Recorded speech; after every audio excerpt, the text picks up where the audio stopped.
I think an idea. Focus, think results. So what makes your content engaging? Well, the first one is humor. So humor, it works a lot. And here's a picture of a little puppy. It was me. I let the dogs out.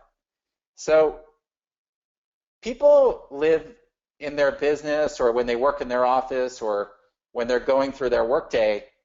A lot of people have work is serious for people. If they have a job, if you work at a company right now, you know what I'm talking about. A lot of times you look for things to break up your day, and humor is something that people go to have an escape from stressful things in life, perhaps stressful work, perhaps their mundane, hour by hour work life. And so humor is something that attracts people to engage. That's why a lot of people like watching comedians or watching funny videos. And a lot of times when we see a funny video or some kind of funny content online, we will share it with other people because it touches us on an emotional level. And so you want to make sure that your content as a voice, it's entertaining, but that it still aligns with your brand message. So it's important to make the content funny without losing your core message. So you want to use humor to amplify your marketing message and to give the right product a fun flair and vibe. And be careful to use humor sparingly. Don't mix it up with serious subjects and humor. It really depends on your goals as a company and what you're going after. But you want to sprinkle in some fun things that are refreshing, where people can connect with that content. So what makes content dramatic but still approachable? So you have to give your content stakes. For instance, a cleaning service isn't just a cleaning service. It's a service that helps a husband and a wife connect more closely. So everything we do is backed by a dramatic choice. That drama should be reflected in your content. So, just recently we were talking to a cleaning service, and one of the things that we realized within a lot of cleaning services out there is their content was very boring and just kind of there and specials. And so we want to tie people on an emotional level and have them attach themselves to that company through an engaging content strategy that pulls people into it based on some of the things that they can connect with. So one of the strategies for that company was, never clean again, but within the strategy there was an image where there was a husband and a wife that were connecting, and it looked very romantic. And so the overall messaging was, hey, if you hire this service, you can get more time back into your life. The other benefit is that you're going to have more quality time with your husband and your wife because you're not going to be doing the cleaning. So you've got to tie emotional ties within that content so that it connects with people on some pain point for the dramatic approach. The other thing is a narrative. So how do you tie a narrative into content? Well, you have to inject a story into the content. So content marketing is storytelling. You've got to build a storyline around your content because that helps make the content relatable. So you've got to go back to the story of the husband and wife. That could be the story of how a small cleaning service changed their lives.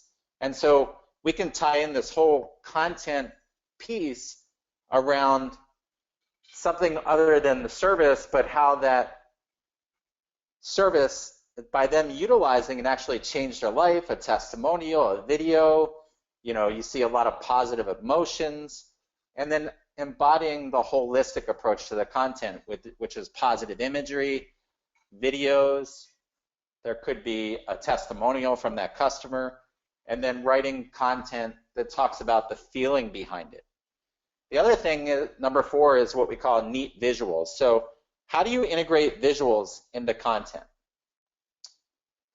So it's important to use images when you're writing content because people relate to things on a visual level, and we'll talk a little bit more about visuals as we go through on finding the perfect image. But you basically want to find something where you're looking for the perfect image. You want to build something that's engaging so that as you're creating presentations or mixing it in with the blogs, that image can bring life to the content. And perhaps number 3 is lights, camera, add a video. We want to bring life to that content as we create our content. Here's a study on the brain, and it talks about visuals. So our brain processes visuals 60,000 times faster than text. And if you look at this slide, it really does tell a story within a picture. It talks about the mechanics of how this information is transmitted. 90% of the info transmitted to the brain is visual.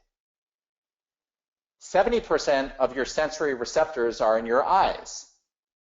50% of your brain is active in visual processing. And 40% of people respond better to visuals. This is what we talk about when it comes to bringing content to life, is images and these other sensory mediums of content are very important when engaging visitors, engaging traffic, engaging potential customers. And by adding these images, not only are we adding content and are we engaging people, but we are adding value to the content that we create. So it's no guess here after looking at this visual that visuals are very important. So how do we integrate these visuals into content? Well, again, we want to pick the right image. Does that image go along with the feeling that you're trying to generate in the people that visit that page? Is the image something that relates to your company? Is it something that you can tie in? Perhaps you take a high quality image and you integrate some of the benefits that your company has to offer or some of the value that your company can create. Then taking the images and integrating them into engaging presentations. That could be on SlideShare, PowerPoint.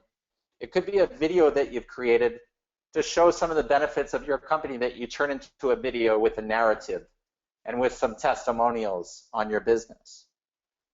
And then adding, adding the whole concept of bringing something to life, lights, camera, action.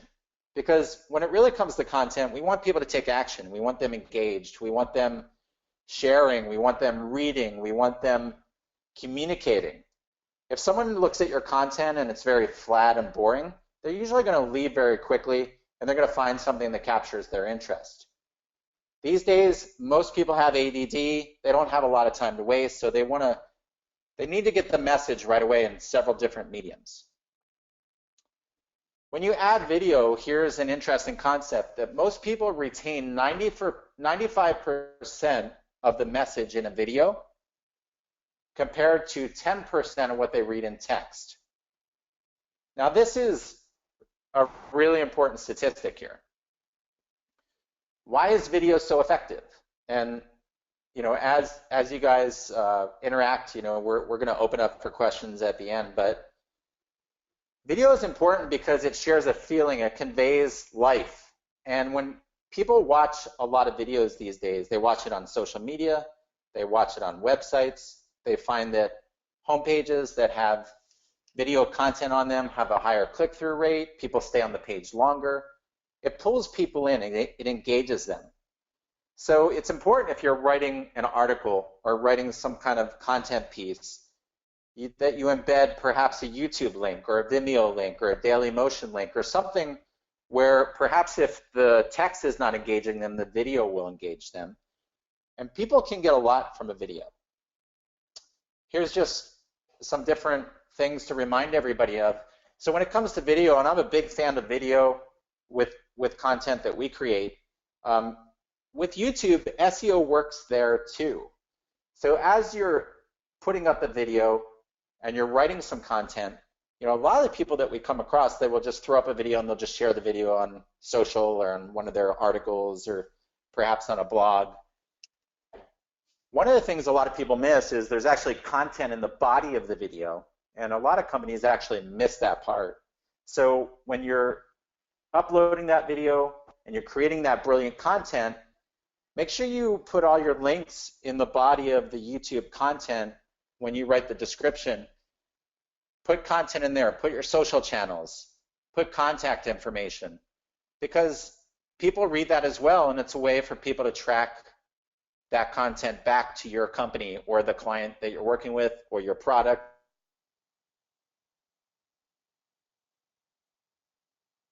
or your brand. It's a way your company get ranked. YouTube is a powerful tool. YouTube video marketing and analytics suite for brand and content creators. So even within the YouTube platform, when you have your own channel, you can look at the analytics. You can see which videos work, which videos don't. I'm a firm believer that you need to measure what works and duplicate what works to multiply out the results. This is not a guessing game. When you put content out there, you need to be able to study it and see what engages your clients or your customers. You need to incorporate what engages your clients and customers into your content strategy, and it's an ongoing, evolving process. With videos, there's a lot of companies out there that we work with. They'll do a white sketch video where we remove the people and all the personalities and all the judgments and make it fun. You can talk about some value adds as far as, well, why hire the company? What makes us different? Again, putting some very good quality images in there that tell a story. Here in the middle, you can see the cartoon, this strategy here that use some fun and cartoons with this product. And then there's a lot of companies out there that are actually creating video stories around their ads. So if you go onto YouTube, you may see an ad that pulls you in. It almost looks like a feature film, but it's actually educating people on a product, and by them, again, being pulled in emotionally, now that content is going to live, and when people like something, they share it with other people. So that's some great valuable information on videos.